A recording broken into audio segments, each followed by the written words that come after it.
Welcome to talking point reviews and Mohit Bollywood spy यानी कि आज दिव्य सोल कामा। चलिए बात करते Kangana Ranaut star and directed film Emergency के बारे में। अगर हम India former prime minister Shrimati Indira Gandhi से इंस्पायर्ड फिल्मों की बात करेंगे तो हमें तुरंत आंधी फिल्म याद आती है, लेकिन इसके साथ साथ there were few more film such as Jumbish, Hindu Sarkar से लेकर films where a real life character was portrayed and that Sam Bahadur or even Bell Bottom and few other movies। अब इनमें से कई फिल्में तो शानदार रही है, लेकिन कुछ ऐसी फिल्में भी थी जो कि किसी को याद भी नहीं है।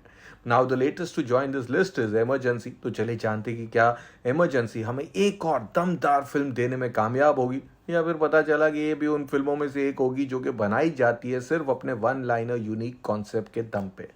इमरजेंसी फिल्म की कहानी है श्रीमती इंदिरा गांधी यानी कि कंगना रनावत की, और कैसे वो अपनी पिता यानी कि पंडित नेहरू के निधन के बाद इंडिया की प्राइम मिनिस्टर बनती है। इनिशियली चुप रहने के बाद कैसे अपनी आइडेंटिटी पाती है एंड धीरे धीरे उभर कर आती है, लेकिन political and some personal reasons के बनते उन्हें देश में इमरजेंसी डिक्लेयर करनी पड़ती है, और उसके बाद जो होता है वेल वही तो फिल्म की आगे की कहानी है। अब the story tries to capture a quick journey of Indira Gandhi with some big and important happenings such as becoming prime minister or the whole Bangladesh war, emergency declaration, elections leading to the whole operation Blue Star and all that। but of course Bangladesh war and emergency के ऊपर काफ़ी detail में दिखाया गया है। Film में कई शानदार सीन्स है, स्पेशली इन फर्स्ट हाफ, जैसे कि पाकिस्तान अटैकिंग बांग्लादेश से लेकर कंगना एंड श्रेयस तलपड़ी की meet, then Kangana meeting America के प्रेसिडेंट को, followed by the entire Bangladesh वाला track. These scenes make first half काफ़ी crisp and engaging। हाँ, the pace थोड़ा सा slows down in the second half, but I guess they needed to do it as they had to go into the depth of emergency।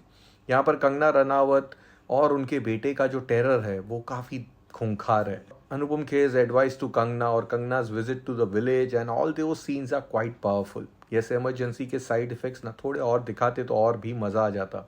Film का narrative काफ़ी gripping है as screenplay weaves together Indira Gandhi's personal and political drama, seamlessly making this almost 2.5 hour feel impactful and engrossing. Film visually भी बढ़िया लगती है as 70s के era को recreate किया गया एंड सिनेमाटोग्राफर ने दिल्ली की पॉलिटिक्स को बहुत ही अच्छी तरीके से पेश भी किया है इन द फिल्म। वैसे फिल्म के नाम से ऐसा लगता है कि ये एक प्रोपेगेंडा फिल्म होगी, but thankfully it avoids propaganda and एक detailed portrayal of Indira Gandhi and the emergency era को दिखाया गया है with sparkling reflection on governance, democracy and power। Film के कॉस्ट्यूम्स की भी बात करेंगे, साथ ही सेट डिजाइन्स की बात करेंगे, तो ये सब एलिमेंट्स ना बढ़िया है and reflects the detailed effort to recreate the era authentically. वैसे इस फिल्म में सैम बहादुर फिल्म की तरह डॉक्यूमेंटेड शॉट्स नहीं है and does not just recount events. In fact, it delivers into the human cost of decisions made during emergency, adding layers of emotional depth। साथ ही film की editing की बात करेंगे तो काफ़ी शार्प है and ensures a seamless flow of events, maintaining tension and साथ ही engagement throughout the film। अब म्यूजिक की बात करेंगे तो गाने जो है वो फ्लो में सडनली आ जाते हैं एंड सिंहासन खाली करो is intense and emotionally quite impactful, leaving a lasting impression। वैसे बाकी के गाने ठीक है, नथिंग यादगार, बट फिल्म का बैकग्राउंड स्कोर बहुत ही बढ़िया है एंड फिल्म के फ्लो को और भी इम्पैक्टफुल एंड दमदार बनाता है। अब डायरेक्शन की बात करेंगे तो Kangana Ranaut balances her roles as both the lead actor and director. She displays extraordinary control and creativity in her dual responsibilities.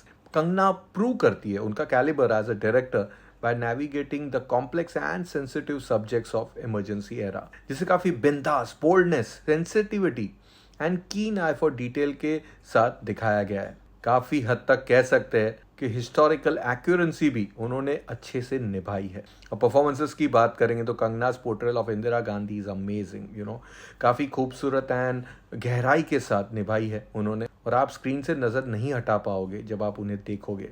ये उनके करियर की कह सकते हैं सबसे यादगार रोल है एंड काफ़ी हद तक कह सकते हैं कि it's a one woman show in this film, क्योंकि ये पूरी की पूरी फिल्म कंगना अपने स्ट्रॉन्ग शोल्डर्स पे उठा के चलती है। उनके साथ साथ अनुपम खेर एज जयप्रकाश नारायण और Milind Soman as field marshal, Sam Manekshaw और Satish Kaushik as Jagjivan Ram and even Shreyas Talpade as Shri Atal Bihari Vajpayee are good in their respective parts. लेकिन Vishakh Nair as Sanjay Gandhi superb and captures the complexity of Sanjay Gandhi, portraying his youthful arrogance and controversial politics with such finesse। He is an actor to watch out for। So on an overall basis पे Emergency sets a new benchmark for biographical political films in India, riveting storytelling and cinematic grandeur. The film is a compelling mix of education and entertainment, making it must watch for anyone interested in India's politics or cultural history, especially related to the emergency era. जिसके बनते मैं इस film को 3.5 नहीं बल्कि 4 stars की ratings देता हूँ, क्योंकि इस तरह की फिल्में और भी बननी चाहिए. So all you Kangana Ranaut के fans, to watch this film और देखकर हमें बताइए कैसी लगी ये फिल्म. मिलते हैं जल्द एक और हिंदी फिल्म के रिव्यू के साथ, only on talking point reviews and movie Bollywood spy, यानी कि आरजे दिव्य सोल कामा.